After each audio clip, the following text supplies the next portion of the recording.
I used to think the worst way to find out someone was cheating on you was through catching them in the act. You know, walking into a room, the bed's still warm, that kind of drama. But trust me, there's something worse. I found out through a text, a mistake text one that wasn't meant for me. It was a Tuesday around 6:30 p.m. I was making pasta. My wife Vanessa was in the shower, singing some Adele cover like she always does when she's in a good mood. Life was fine. We'd been married for 2 years, dated for 3 before that. We weren't perfect, but we laughed a lot, and she still kissed me on the forehead every morning like I was something precious. My phone buzzed. Weirdly, it wasn't my name on the message preview, it was Vanessa's, which made no sense because why would she be texting herself? I opened it, half expecting some remind me to buy milk thing. But what I read made the spoon fall out of my hand and clatter against the tile. He thinks I'm out with my sister again. You're still my husband no matter what. My brain froze. I read it again, then again. Still the same. It was sent to me, but clearly meant for someone else. And then it hit me. You're still my husband. Not boyfriend, not lover, not baby, husband. I backed up like the words had teeth. Vanessa walked into the kitchen wrapped in a towel, her hair still wet, her skin glowing from the steam. "You okay?" she asked, frowning at my expression. "Yeah," I said. I don't know how I even said it. My heart was pounding so hard I could hear it echo in my ears. Then I smiled, bigger than I ever had, because I needed a minute to think, and I knew if I asked her anything now, she'd lie, so I kissed her forehead. Just like she always did to me. The next day I took off work. I told her I had a client emergency across town. She kissed me good. Bye like nothing was wrong. I followed her, not like in a movie. I didn't hide in the bushes or wear a hoodie pulled low. I just stayed 3 cars behind. She drove her beat-up Honda Civic, the one she never let me get fixed, said she liked it as is. She drove to a 2-story house on Maple and 5th, not far from where we used to live when we first moved in together.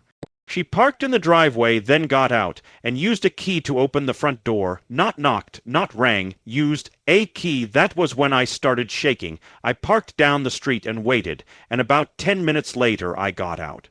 Walked right up the driveway like I owned the place. I told myself if anyone asked, I was delivering a package, but no one stopped me. I walked up to the window near the front porch and peered through the gap in the curtain. And that's when I saw it, Vanessa curled up on the couch. In the lap of another man, she was laughing, throwing her head back like she was 17. He had his arms wrapped around her waist like it was the most normal thing in the world. He kissed her shoulder, she kissed his hand, and then I saw it. The wedding photo on the mantel, him in a tux, her in that dress, a dress I'd never seen. It wasn't from our wedding, it was from theirs. I didn't sleep that night. I didn't even go home. I drove out to a motel off the highway and sat with the lights off for hours. My mind kept going in circles. Had she divorced him and never told me? Was it a green card thing? Was I the affair? But one thing kept coming back over and over. You're still my husband. Not you were, not you used to be, still. She never stopped being married to him, which meant I wasn't her husband. I was the other man because what I did next changed everything. The morning after that voicemail, I sat in my car for nearly 30 minutes outside my apartment, engine running, phone in my hand, thumb hovering over her contact. I wanted to believe she'd show up, or at least call, but she didn't. The longer I stared at that little blinking message bubble from her last "I love you," the more unreal it felt. By noon, I cracked. I drove to her apartment. I had a spare key. We'd swapped them months ago after a particularly cold night when she locked herself out and slept in her car. It had become our inside joke. Better to risk a breakup than a dead battery. When I stepped into her place, it was like she'd vanished mid-breath. The tea towel she always used was still draped over the oven handle. The scent of her shampoo still lingered in the bathroom. Her shoes, the tan ones she wore to work, were still lined up next to the door. Nothing looked packed, no bags missing, no signs of a frantic exit, except her phone was gone and her passport. I checked the drawer in her desk where she kept her important stuff: birth certificate, old college IDs, the unused checkbook. The drawer was open, neat. One folder was missing, her travel folder, that was it. That's when the pit in my stomach hardened into something heavier. I called her best friend Talia. No answer. I called her dad. He hadn't heard from her since Thursday, he said, and when I asked if she'd mentioned anything, cold feet, a change of plans, doubts, he got quiet and mumbled something like, "You two were rushing into it anyway," before hanging up.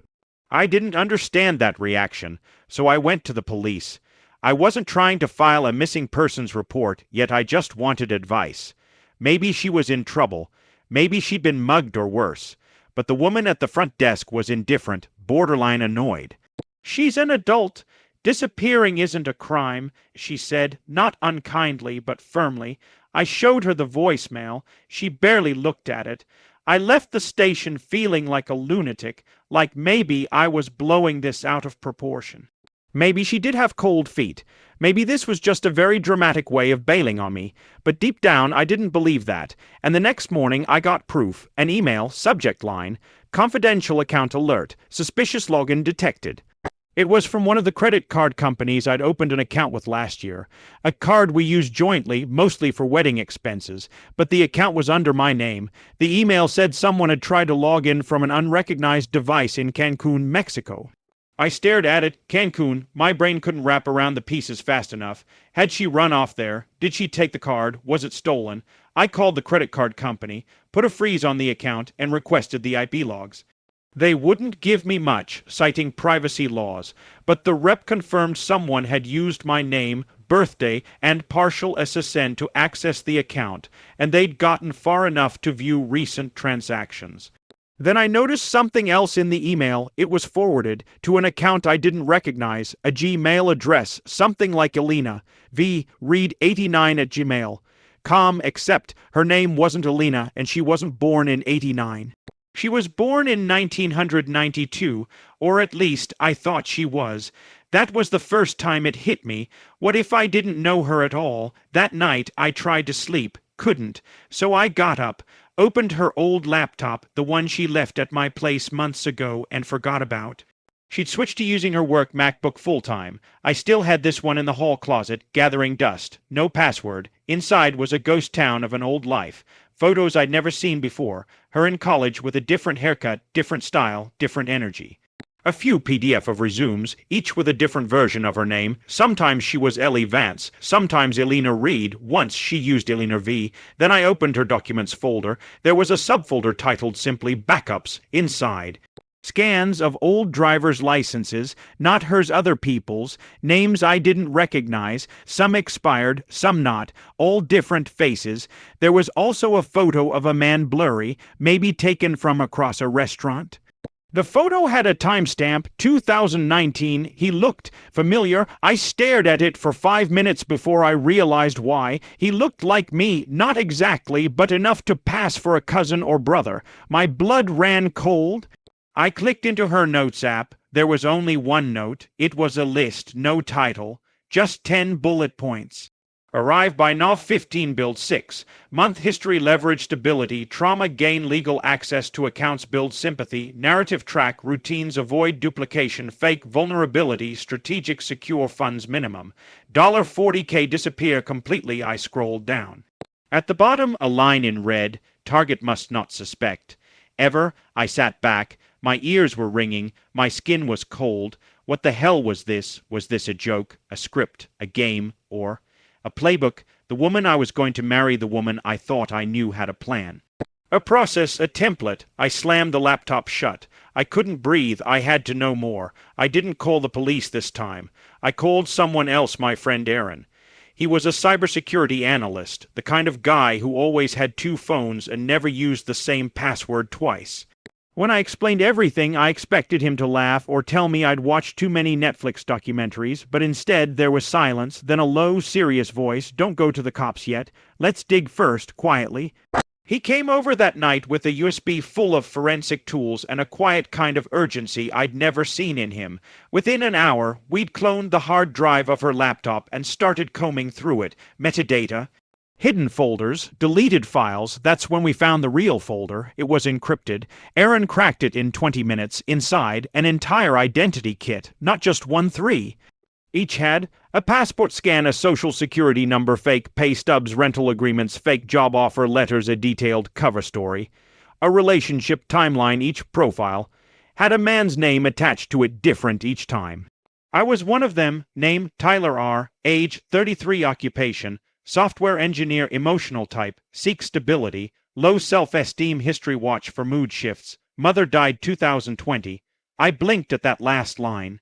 My mom had died in 2020. She knew, I told her, once, and she filed it away like data for a con. Aaron clicked on the next file. Name, Brian H. Age, 41, small business owner, high ego, hard to manipulate, push sympathy angle early. The third, David L., 27, newly sober, financial recovery, no close family. Each man had an attached folder of photos, transaction records, even conversations saved from messaging apps.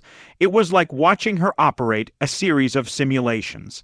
Each man believed she was someone new, someone real, someone theirs, and in every case, she vanished between 6 and 8 months in after slowly gaining access to their finances, setting up joint accounts, taking loans, collecting gifts. I wasn't her first. I wasn't even her second. I was the latest chapter in a long story she never meant to finish.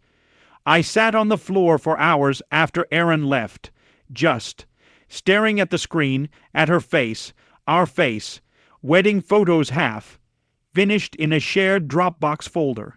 The dress I never got to see her in, the face I thought I loved, wasn't even hers. It was a mask, a rotating costume she wore until the seams started to show. But why me? What was it about me that made me the next Mark? Was it the fact I'd just inherited a house after my grandfather died? Was it my job stability, my predictable habits? Was I easy? I confronted Talia a week later, not with accusations, just quiet questions.